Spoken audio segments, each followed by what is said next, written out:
这一章师父要来告诉各位，君子从不伤害别人。所谓君子，绝对不伤害自己，也不伤害别人，不伤害家庭，不伤害社会，不伤害国家，有遵守做人的根本道理。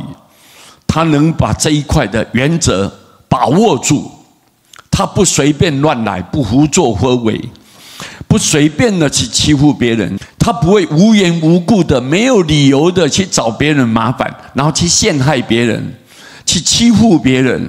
因为我们要知道，我们看的角度有时候都是自以为是嘛，自己觉得我就是对的，就要求别人，无形之中看不顺眼就伤害对方。所以你看，这个不是叫君子。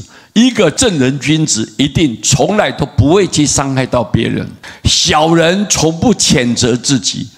你看这些专门做小动作的人，没有办法在台面上拿出来见人的，暗地里面耍手段，他很多计谋要来陷害别人。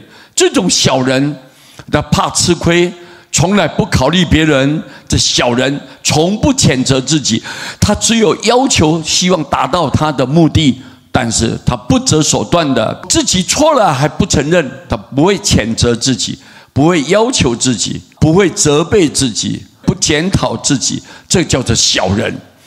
我们诽谤人、欺负人，必损其阴德。你诽谤啊，没有那个事实，我们就栽赃抹黑别人，就诽谤欺负别人。你看你比较高大，你比较强而有力啊，你就欺负别人。那些比较弱小的人，你看不起他，你就打他或者骂他，这样子啊，你诽谤别人、欺负别人，必损其阴德。你暗中你的福德、你的阴德道德就亏损了，就亏损。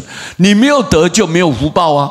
所以做事情呢，你看家庭不和乐，然后你的精神呢，各方面朋友都远离了，都远离你了，你没有福德啊，你的阴德就败坏了，损失掉了，好像给水给冲走了，就是这样。你看，必损害他的阴德。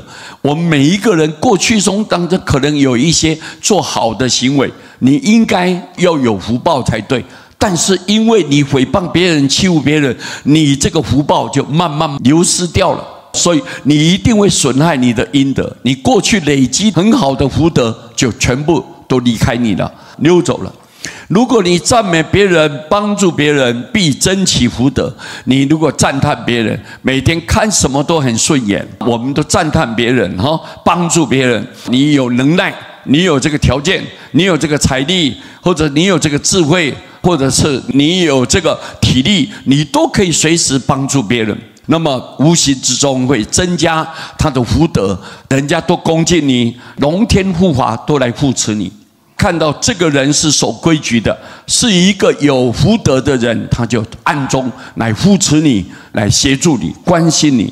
各位，师父来提醒大家，我们共同来努力，各位对不对啊？这几句话讲起来应该是很简单了，但是呢，如果没有人提醒呢，佛法没有人解释，各位就好像在黑暗的地方看到珠宝，你也摸不到。你看不出它的光彩，没有人解释，你不懂嘛，懵懂无知嘛。所以要经过解释以后，各位原来我们豁然开朗，我们才知道说原来佛法的用意在哪里。我清楚了，我明白了，我抓住那个核心的价值，以后来改变我自己，那么日日的就往上来提升。各位，那你道业就日日进步。今天讲这几句话来跟各位大家结这个缘哈，阿弥陀佛。